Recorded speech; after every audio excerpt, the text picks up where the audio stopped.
Hello दोस्तों, रोज़ की तरह ब्लॉग में सबका हार्दिक स्वागत है। सबके मंगल और शुभकामना के साथ बड़ों को मेरा सादर नमस्कार, छोटों को मेरा आशीर्वाद। मैं ठीक हूँ, आशा करता हूँ कि आप ठीक होंगे। रामचरितमानस के अयोध्याकांड के प्रसंग में दोस्तों, भगवान राम, लक्ष्मण और सीता जी जब वन में तमसा नदी में विश्राम करने के बाद जब गंगा तीर पर गए, उसके बाद प्रयागराज के दर्शन करने के पश्चात प्रयागराज के सौंदर्य का वर्णन भगवान रामचंद्र ने बड़े ही सौहार्द और अपने मन की इच्छाओं की तृप्ति के लिए प्रयागराज के दर्शन किए, जिसके परिणाम स्वरूप प्रयागराज जो है अपार प्राचीन धरोहरों में एक भगवान की अस्मिता का सबसे बड़ा स्वरूप आध्यात्म में माना गया है। और उनकी तो प्रयागराज में भगवान राम ने स्नान ध्यान करने के पश्चात अर्थ धर्म काम मोक्ष की उच्चता के भावों की समीक्षा करते हुए महान भरद्वाज जी से अपना सानिध्य स्थापित किया और भरद्वाज जी के आश्रम में गए, ज्ञान की प्राप्ति की। भरद्वाज जी ने उनका मान सम्मान किया और गंगा तीर से में केवट के साथ संवाद के परिणाम स्वरूप का केवट ने पूरा वृतांत भगवान राम के साक्षात दर्शन किए और भगवान के प्रति अपने सेवा भावों के सामर्थ्य को उजागर करते हुए भगवान राम के चरण स्पर्शों का के अमृत ने अपने परिवार के साथ अपने पूर्वजों का उद्धार किया और मोक्ष की प्राप्ति का मार्ग प्रशस्त किया। तो भगवान राम प्रयागराज पर जब यानी मुनि भरद्वाज से संपर्क स्थापित हुआ तो वहाँ के जो ऋषि मुनि उनके सहायक थे, उनसे आगे के मार्ग यानी भगवान राम को 14 वर्ष का वनवास के लिए आगे बढ़ना था, उनका मार्ग लंबा था। तब आगे का मार्ग ऋषियों के सानिध्य के परिणाम से भगवान राम आगे को गए। तब जब भगवान राम ने आगे का रास्ता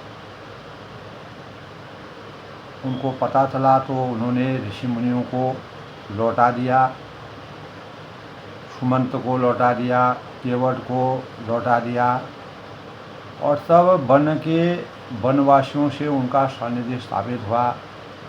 तो जो भी भगवान राम को वन में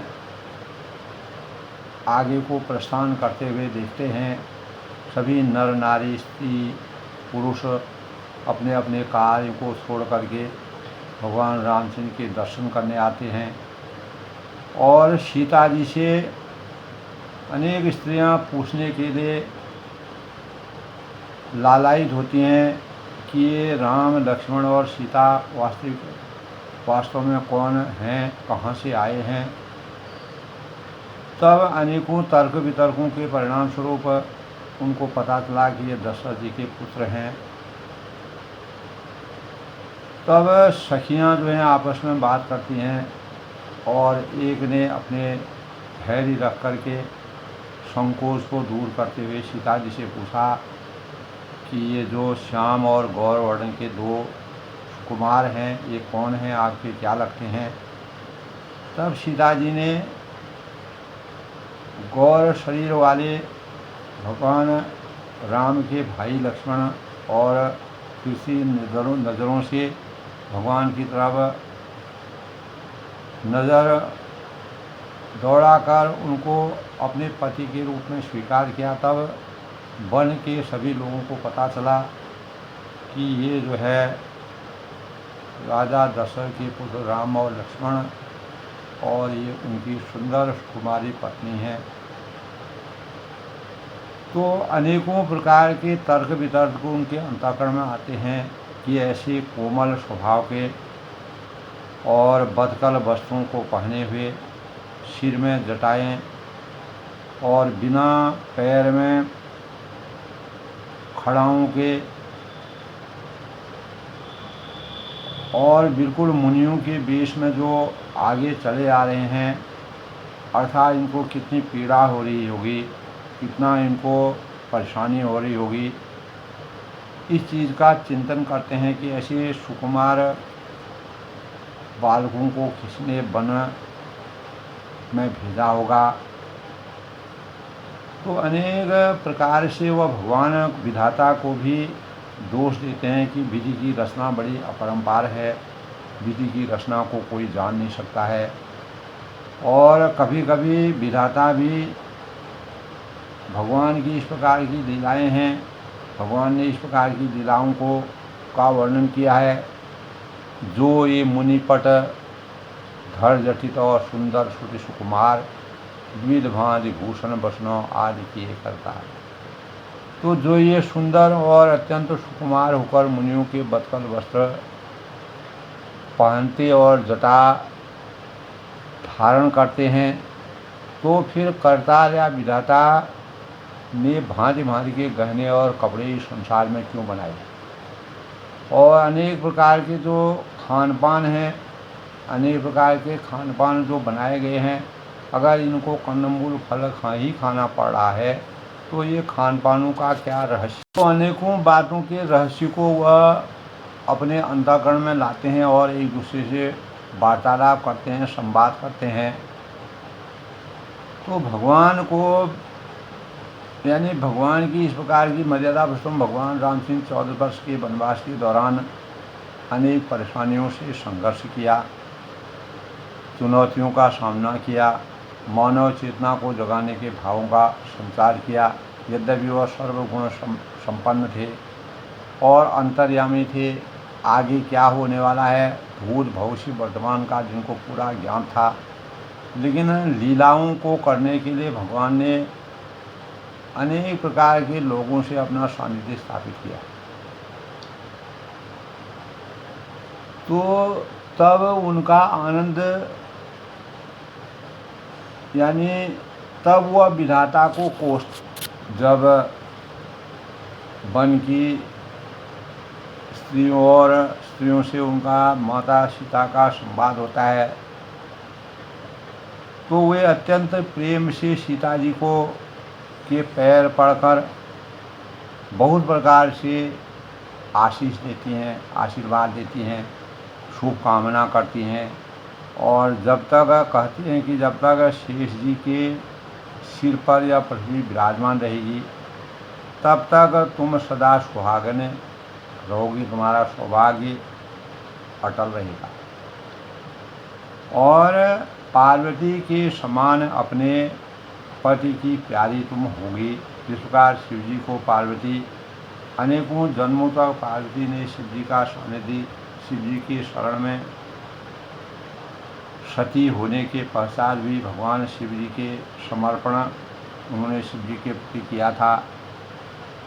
तो तब वह कहते हैं कि वनवासी कहते हैं, ये देवी हम पर कृपा अपना मत छोड़िएगा, आप लोगों के जो दर्शन जो साक्षात स्वरूप भगवान के हमको प्राप्त हुए हैं, हम 4 बार हाथ जोड़कर विनती करते हैं, बार बार आपसे हाथ जोड़ के विनती करते हैं कि जिसमें आप फिर इसी अगर आप 14 वर्ष के वनवास के पूर्ण होने के पश्चात अगर इसी मार्ग से वापस आएंगे तो हम आपके साक्षात दर्शन करेंगे और हमें अपनी दासी जानकर, सेवक जानकर दर्शन दीजिएगा। और सीता जी ने उन सबको प्रेम प्यासी देखा, भक्ति में लीन देखा, श्रद्धा भावों से परितप्त देखा और मधुर वचन कहकर सीता जी ने उनका भली भांति संतोषम परम सुखों के भावों का संचार किया। मानो चांदनी रात में कुमुदनी जो है, कमल जो है खिल कर जो है पुष्ट हो गई हों, यानी वह आत्म संतोषम परम सुखों की आसक्ति उनको प्राप्त होगी। उसी समय श्री रामचंद्र जी का रुख जानकर लक्ष्मण जी ने कोमल वाणी से लोगों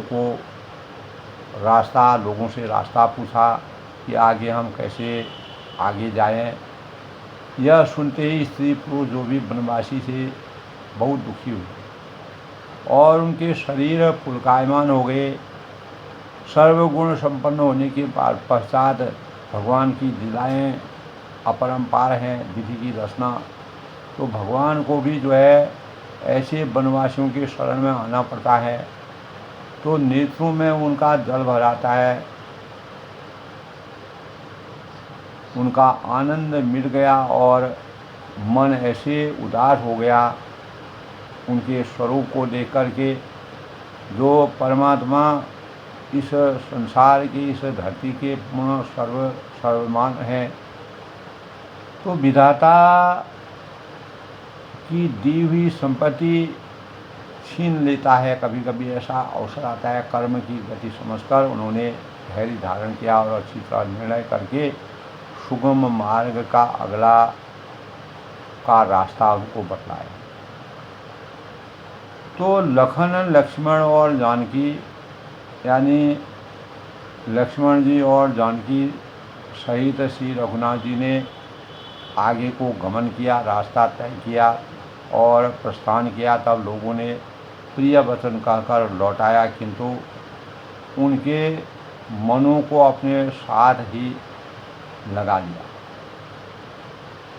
और लौटते हुए वे स्त्री पुरुष बहुत ही, यानी भगवान के साथ साथ वह पीछे चले जा रहे थे, लेकिन भगवान ने कहा हमारे साथ तुमको किसी प्रकार के, यानी जैसे जैसे वह आगे बढ़ते गए अनेक लोगों से उनका सानिध्य हुआ और जो लोग थे उनको उन्होंने अपने अपने घरों को लौटने के लिए कहा। तो तब स्त्री पुरुष का जो भी थे वह भगवान के स्वरूप को देख कर के पश्चाताप करते हैं। मन ही मन देव को दांव देते हैं, देवताओं को भी दोष देते हैं कि परस्पर बड़े ही विषाद के साथ कहते हैं कि विधाता सभी काम उल्टे विधाता भी करते हैं। वह विधाता बिल्कुल ही निरंकुश है, यानी स्वतंत्र, निर्दय और निडर है, जिसने चंद्रमा को रोगी, घटते बढ़ने वाला और कलंक से चंद्रमा कभी घटता है कभी बढ़ता है। द्वितीया का चंद्रमा जब घट जाता है तो वह उसकी छवि अलग लगती है। जब पूर्णमासी को पूर्ण चंद्रमा होता है उसकी छवि अलग होती है।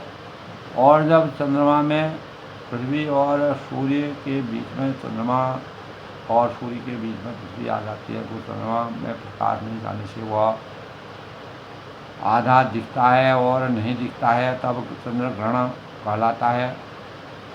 तो वह तभी वह विधाता को कोसते हैं कि बिल्कुल निरंकुश, निर्दय और निडर है, जिसने चंद्रमा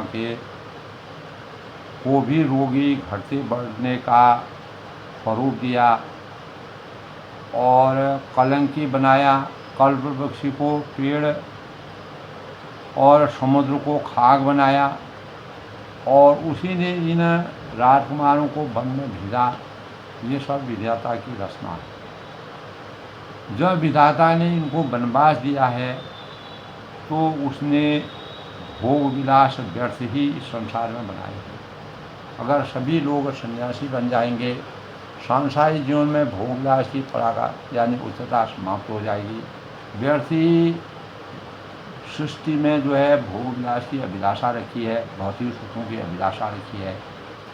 तो जब ऐसे ऐसे महान पुरुषों को जब भोग विलास अनेक प्रकार के शुभ राशि अगर विरत रहना है तो ये चीज़ें भौतिक सुख की चीज़ें परमात्मा ने क्यों बनाई। जब ये बिना जूते के नंगे पैर चल रहे हैं, रास्ते में इनको पीड़ा हो रही है, तब विधाता अनेकों सवारियाँ जो बनाई, आवागमन के जो सवारियाँ बनी या निरर्थक हैं, बेकार बनाया है। तब वह कहते हैं कि जब ये कुश और पत्ते बिछाकर ज़मीन पर पड़े हुए हैं और विधाता सुंदर सेज बिछौने क्यों बनाया, परमात्मा ने इसलिए बनाया। विधाता ने जब इनको बड़े बड़े पेड़ों के नीचे सोने के लिए प्रतिबद्ध किया है, तब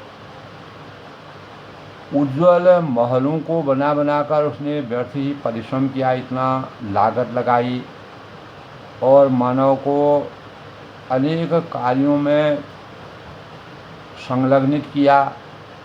तो जो ये मुनिपट पर जटित और सुंदर श्रुति सुकुमार विविध विविध भांति भूषण वसनों आदि किए करता, जो ये सुंदर और अत्यंत सुकुमार होकर मुनियों के बदकल वस्त्र पहने हैं और जटा धारण करे हुए हैं, तो फिर करतार विधाता ने भांति भांति के गहने, आभूषण, कपड़े और ये सौंदर्य की चीज़ें क्यों बनाई। अगर उनका उपयोग मानव सही ढंग से नहीं कर रहा है, जब इतने सुंदर सुकुमार राजमहल में रहने वाले परम शक्ति और प्रतापी राजा संकल्पित रघुकुल के रघुवंश के कुल के प्रतापी राजा के पुत्रों को इतना कष्ट विधाता ने क्यों दिया है। अनेक प्रकार के मनन चिंतन करके अपने अपने अंतःकरण में वनवासी अनेकों बातों को सोचते हैं, विधाता को दोष देते हैं, लेकिन विधि हो यहीं सोई जो राम रच राखा, हो यहीं सोई जो विधि रच राखा, को करी तरक बढ़ाओ शाखा। रघुकुल रीत सदा चली आई, प्राण जाए पर वचन जाई। तो भगवान रघुकुल की मर्यादा के अनुसार भगवान रामचंद्र ने अपने माता पिता के आज्ञा का पालन करते हुए जो भी उनसे कहा था, किसी भी बात का परित्याग करे बिना अपने कर्तव्य निर्वहन का जो कार्य किया, वह मानव चेतना के लिए एक प्रेरणा के स्वरूप में। तब वनवासी उस प्रेरणा से दुखी होते हैं, देखते हैं, सुनते हैं और अपने साथ उनकी तुलना कल्पना करते हैं, तो अपने अंतःकरण में वह पश्चाताप करते हैं। तो दोस्तों, आज के प्रसंग से पहले आज के शुभ पंचांग की समीक्षा करते हैं। तो आज दोस्तों, आज यानी 1 जून 2025 ज्येष्ठ माह के शुक्ल पक्ष की षष्ठी तिथि, सिद्धार्थी नाम संवत्सर, विक्रम संवत 2082, शक संवत 1947, सूर्य उत्तरायण में ग्रीष्म ऋतु का संयोग। आज का दिन बहुत ही कर्म और फलदायी और शुभ सूचक माना गया है। आज के दिन गाड़ी, मकान, वस्त्र, आभूषण खरीदने के लिए बहुत ही शुभ दिन माना गया है। व्याघ्याद योग का संयोग है और हर प्रकार के सुखदायी दिन आज माना गया है। धार्मिक दृष्टि से अति उत्तम दिन आज माना गया है। ध्रुव योग यानी रवि योग व अश्लेषा नक्षत्र का संयोग है। आज दोस्तों, पश्चिम दिशा में यात्रा करना अशुभ माना गया है और अगर पश्चिम दिशा में यात्रा करना आवश्यक ही हो तो भगवान शिव का स्मरण करके जाना चाहिए। इस प्रकार के भाव हैं। और आज के शुभ मुहूर्त की बात करें तो अभिजीत मुहूर्त 11:58 से 12 यानी 51 तक, अमृतकाल आज दोस्तों 10:44 से 12:24 तक। ब्रह्म मुहूर्त आज 4:02 से 4:43 तक। राहु काल जिसके दौरान किसी भी शुभ कार्य को करना वर्जित माना गया है 5:31 से 7:15 तक। इस दौरान कोई भी कार्य करना वर्जित है। सूर्योदय आज 5:14 पर होंगे और सूर्यास्त जो है 7:14। आज रविवार का दिन है, तो रविवार के अवसर पर भगवान सूर्य की उपासना को सर्वोपरि माना गया है और रविवार को अवकाश के रूप में भी माना जाता है। अनेक कार्यों में जो सप्ताह के दौरान सब अपने अपने कार्य में संलग्न रहते हैं, तो आज अवकाश सार्वजनिक अवकाश माना जाता है। और सूर्य की उपासना करना, सूर्य को जल अर्घ देना, रोली तांबे के बर्तन से और भगवान सूर्य को नमन करना। भगवान सूर्य में अनेक प्रकार के चमत्कारिक पदार्थ होते हैं जिससे अज्ञान रूपी अंधकार दूर होकर ज्ञान रूपी प्रकाश का संचार पूरी सृष्टि में होता है। तो सूर्य हमारे सौरमंडल का सबसे बड़ा पिंड माना गया है और उसका व्यास लगभग 13,90,000 मिलीमीटर है, जो इस पृथ्वी के 113 गुना अधिक है। तो सूर्य के पास अनेकों इस प्रकार के चमत्कारिक खनिजों का भंडार है। सूर्य शक्तिशाली भंडार होने के कारण हाइड्रोजन और हीलियम गैसों से के अपार भंडार का खजाना माना गया है। परमाणु यानी परमाणु जो की जो प्रक्रिया द्वारा सूर्य अपने केंद्र में ऊर्जा पैदा करता है, आपस में विलय होता है और सूर्य की प्रकृति पीले बौने तारे के रूप में विद्यमान रहती है। सूर्य पृथ्वी से 93 मिलियन मील यानी 150 मिलियन किलोमीटर दूर है। कल्पना कीजिए। तो यह सौरमंडल का एक मात्र तारा है। सूर्य के गुरु बृहस्पति देव हैं। सूर्य के मित्र दोनों के सहयोग से जीवात्मा का संयोग माना जाता है। गुरु जीव यानी गुरु जीव है और सूर्य आत्मा। इस प्रकार भगवान सूर्य के बारे में अनेक बातें प्रचलित है और मार्कंडेय पुराण के अनुसार मान्यता है कि पहले संपूर्ण जगत प्रकाश रहित था। जब सृष्टि की रचना ब्रह्मा द्वारा की गई तब ब्रह्मा जी के मुंह से ओम प्रकट हुआ और उसी ओम के प्रकट होने सूर्य को का प्रारंभिक स्वरूप सामने आया, तभी रोशनी प्रकट हुई। उसके बाद भूव तथा स्व भूव स्व शब्द उत्पन्न हुआ। ये तीनों जो शब्द हैं ये पिंड के रूप में ओम में सब विलीन हो गए और तो सूर्य को का संपूर्ण रूप इसमें स्थूल रूप मिला। सूर्य का असली नाम आदित्य है।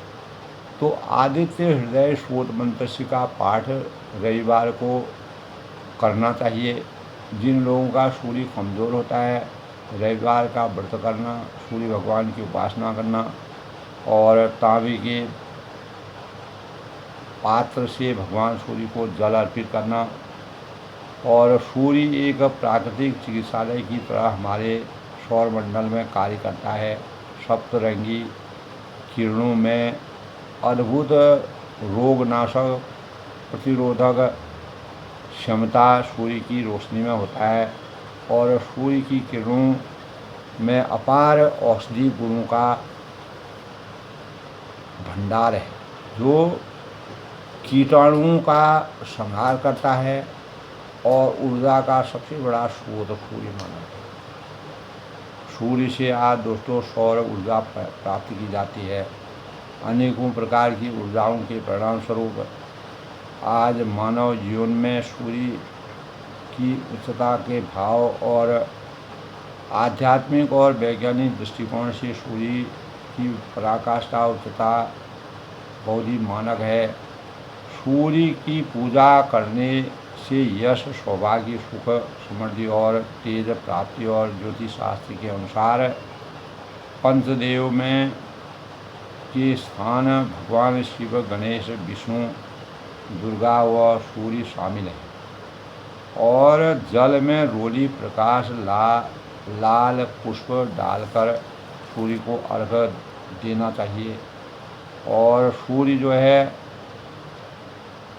यानी सतयुग, त्रेता, द्वापर में अलग अलग भावों से भगवान सूर्य को माना गया है। कलयुग में राजयोग के प्रदाता के रूप में सूर्य भगवान की उपासना की जाती है, जो शुभकारी मानी जाती है, जिससे सूर्य दोष दूर होते हैं। आदित्य हृदय शोध मंत्र का पाठ करना चाहिए और रोज़ाना सुबह सूर्य भगवान को अर्घ्य देना चाहिए। सूर्य का व्रत, रविवार का व्रत करने से हमारे जीवन में राजयोग की प्राप्ति होती है। हमारा राजयोग प्रबल होता है। भाग्योदय का प्रतीक माना गया है।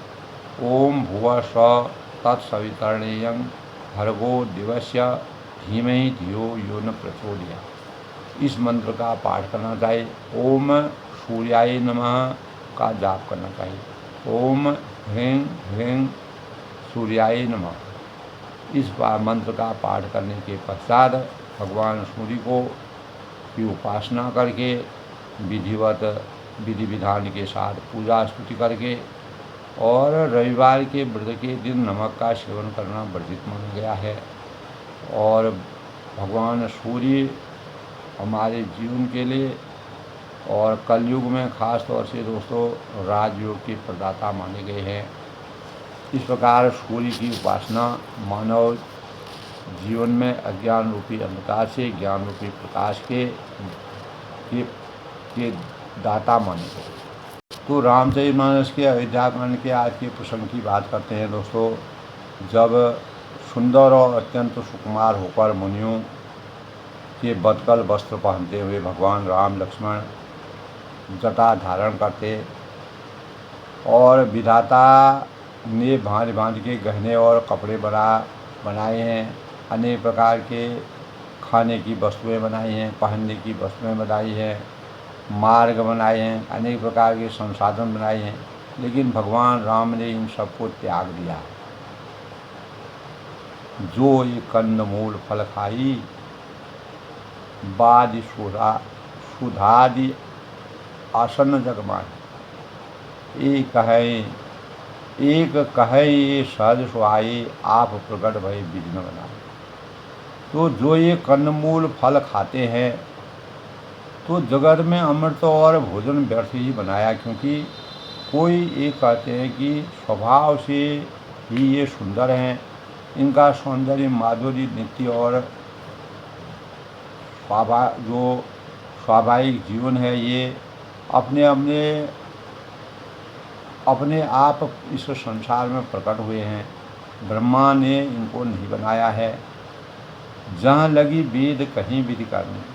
हमारे कानों, नेत्रों और मन के द्वारा अनुभव में आने वाले विधाता की करने को जहाँ तक वेदों में वर्णन किया गया है कि देखो खोज भुवन दसारी, कि जहाँ तक 14 लोकों में ढूंढ देखो ऐसे पुरुष और ऐसी स्त्रियाँ कहीं नहीं मिलती।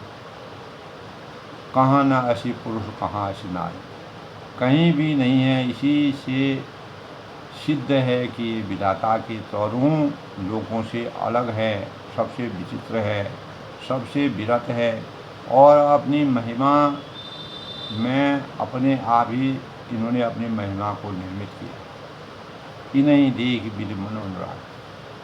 तब वनवासी कहते हैं कि इन्हें देखकर विधाता का मन भी अनुरक्त यानी मुक्त हो जाता है। पटतर जोग बनावे लागा, और तब वह भी इन्हीं की उपमा के योगी दूसरे स्त्री पुरुष बनाने लगा। कीन बहुत सम एक न आई, और उसने बहुत परिश्रम किया, परंतु कोई उसके अटकल में नहीं आते हैं, पूरे नहीं उतरते हैं। इसी ईर्ष्या के मारे उसने इनको जंगल में लाकर छिपा दिया है। यानी विधाता ने अपने को बचाने के लिए जो खुद ही निर्मित हुए हैं उनके स्वरूप को छुपाने का प्रयास किया है। एक कहे हम बहुत न जानते, तब एक उनमें से कहता है कि मैं ज़्यादा नहीं जानता हूँ। कोई एक कहते हैं कि मैं बहुत ज़्यादा नहीं जानता हूँ, आप उन्हें परम धन्य करे माने। और हाँ, अपने को परम धन्य अवश्य मानते हैं। जो इनके दर्शन कर रहे हैं, इनके साक्षात दर्शन के भागी हो रहे हैं, तो ते पुण्य पुण्य पुंज हम लिखें। और हमारी समझ में ये भी बड़े पुण्यवान लोग हैं, भाग्यशाली लोग हैं, जो भगवान के कभी भी इनको अपने जीवन में कल्पना तक नहीं थी कि भगवान के ऐसे साक्षात दर्शन हो गए। फिर उन्होंने इनको अयोध्या से लेके यानी तमसा नदी के किनारे जमुना और प्रयागराज से आगे आते हुए भगवान के जिस देव दर्शन किए, वह भी पुण्य के भागी हैं, जिनके नेत्र अपार सुख की अनुभूति करके जो उनको देख रहे हैं, वह लगातार उनको देखते रहेंगे। भगवान के भाव मानव चेतना के अंदर आते हैं भगवान के प्रति। यही विधि कही बचन प्रिय लेहि नयन भय नीर, किमि चलहि मार्ग अगमो छुटी सुकुमार हर। तब इस प्रकार सभी लोग अपने प्रिय वचन कह कर भगवान सब नेत्रों में प्रेमाश्रुओं का जल भर लेते हैं और कहते हैं कि अत्यंत सुकुमार शरीर वाले दुर्गम यानी कठिन मार्ग में कैसे चलेंगे। आगे का मार्ग और भी कठिन है, दुरूह है। नारी स्नेह विकल बस हो, और स्त्रियाँ स्नेह बस विकल हो जाती हैं, व्याकुल हो जाते हैं, परेशान हो जाते हैं। बकई सांझ समय जन सोई, और मानो संध्या के समय चकुई भावी वियोग की पीड़ाएं सो रही हूँ और दुखी हो रही हूँ, व्याकुल हो रही हूँ। मृदु पद कमल कठिन मुख जाने, और इनके चरण कमलों के कोमल और मार्ग को की कठोर जानकर एक तरफ कोमल शरीर है, दूसरी तरफ जंगल का परिवेश जो बहुत ही दुरूह है, कठिन है, कठोर है। तो व्यथित हृदय से उत्तम वाणी एक कहती है कि परसद मृदुल चरण और अरुणारी, इनके कोमल और लाल लाल जो चरण हैं, तलवे हैं, तलुओं को छूते ही पृथ्वी वैसे ही संकोच करती है। भगवान पृथ्वी पर चल रहे हैं, सकुचति मई जिमें हृदय हमारे, जैसे हमारे हृदय संकोचा रहे हैं, संकोच कर रहे हैं, उसी प्रकार पृथ्वी भी संकोच कर रही है।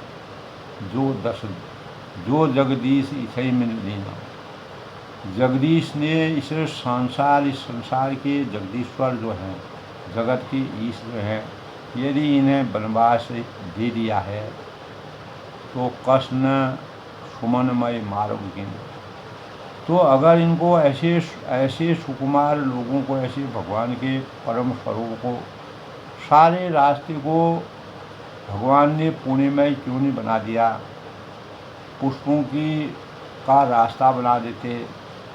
जो मांगा पाए हूँ विधि पाई, यदि ब्रह्मा से मांगे तो मिले, तो हे सखी ये रखी अही सखी आँखें मांगी, हम तो उनसे मांगकर इन्हें अपनी आँखों से ही, आँखों के समीप भी रखें। जे नर नारायण अवसर आए, जो स्त्री पुरुष इस अवसर पर नहीं आते हैं, उनके दर्शन नहीं करते हैं, वे तिन सिय राम देख पाए। कि भगवान राम, लक्ष्मण और सीता जी के दर्शन से अपार सुख की प्राप्ति नहीं कर सकते हैं, मोक्ष की प्राप्ति नहीं कर सकते। सुनि स्वरूप बुझे उपलाई, उनके सौंदर्य को सुनकर, विराट स्वरूप का दर्शन करके व्याकुल होकर वे आपस में पूछते हैं, अब लगी गए कहाँ लगे भाई, कि भाई अब तक वे कहाँ तक गए होंगे, कहाँ पहुँचे होंगे, कैसे आगे बढ़ गए होंगे। सब लोग आपस में विचार विमर्श मंथन करते हैं, वार्तालाप करते हैं। समरथ धाय विरो कहीं धाय, और कहते हैं कि उनके दर्शन के लिए यानी जन्म का परम फल पाकर विशेष आनंदित होकर वह लौटते हैं। समरथ धाय विरो कहीं जाई, प्रमुदित फिर जन्म फल पाए। अपने जन्म के फलों को, भगवान के दर्शन को प्राप्त करके तब उनके अंतःकरण में आता है कि भगवान जब इतना व्यथित है, इतना दुरूह जीवन अगर यापन कर सकते हैं तो मानव तो सब कुछ कर सकता है। तो अनेक सौंदर्य को सुनकर वे व्याकुल होकर पूछते हैं कि भाई अब तक वे कहाँ तक गए होंगे। उनके बारे में सोचते हैं, विचारते हैं, मंथन करते हैं, आपस में वार्तालाप करते हैं। अबला बालक वृद्धजन, तब वह कहते हैं कि गर्भवती कुशुता आदि और अबला स्त्रियाँ, बच्चे और बूढ़े दर्शन न पाने से, भगवान के साक्षात दर्शन न पाने से मीज ही पछताएं, हाथ मलते हैं और पछताते हैं, क्योंकि भगवान के दर्शन करने में वो असमर्थ हो गए। होय प्रेम बस लोग इनमें। और इस प्रकार जहाँ जहाँ श्री रामचंद्र जी जाते हैं, भगवान रामचंद्र जी जहाँ जहाँ विचरण करते हैं, जहाँ राम जहाँ जहाँ जाए, होय प्रेम बस लोग इनमें। और तो जहाँ जहाँ वहाँ वहाँ लोग प्रेम के वश में हो जाते हैं, प्रेम में आसक्त होते हैं, भगवान के दीवाने हो जाते हैं, ब्रह्म में लीन हो जाते हैं, भगवान का आशीर्वाद प्राप्त हो जाता है। तो गांव गांव अस होई आनंद। जब भगवान सूर्यकुल रूपी कुमुदनी के प्रफुल्लित करने वाले चंद्रमा स्वरूप देख भानुकुल केशव चंदू, चंद्रमा स्वरूप श्री राम जी के दर्शन कर जो गांव गांव में ऐसा ही आनंद हो रहा है, जे कछु समाचार सुनी पावनी। जो भी लोग वनवास दिए जाने का कुछ भी समाचार सुन पाते हैं, ते नृप रानी हूँ दोष लगावे। वे राजा और रानी दशरथ और कैकेयी जी को बहुत ही दोषारोपण करते हैं, दोष लगाते हैं कि क्या कारण हुआ ऐसे सुकुमार कोमल बच्चों को, अपने बालकों को वनवास दिया, और वह भी क्षणिक कुछ समय के नहीं, 14 वर्ष बहुत आधी उम्र, यानी वनवास रहना कहे नहीं एक अति फल नर ना हो। कोई एक नर यानी कहते हैं कि राजा बहुत ही अच्छे, तो दशरथ राजा सभी जगह प्रख्यात थे। तो जो उनका गुणगान करते हैं कि वह तो बहुत अच्छे थे। दीन हमें जोई लोचन लाहो, जिन्होंने हमें अपने नेत्रों का लाभ दिया है। अगर वह वन में नहीं आते, हम उनके दर्शन नहीं करते, भगवान का आशीर्वाद हमको नहीं प्राप्त होगा और हमारा जीवन धन्य नहीं होता। कहीं परस्पर लोग लगाई, और स्त्री पुरुष सभी आपस में सीधी स्नेह भरी सुंदर बातें कह कर आपस में वार्तालाप करते हैं। ते मितुपा माँ तो धन्य जिम्मेदारी। जिन माता पिता ने ऐसे पुत्रों को, ऐसे संतानों को जन्म दिया है, वे जीवन भर के लिए इस पृथ्वी पर धन्य हैं। धन्य सो नगर जहाँ के आए, और वह नगर भी धन्य है। राम वहाँ जहाँ अवध निवासु, वह नगर धन्य है जहाँ से आए हैं।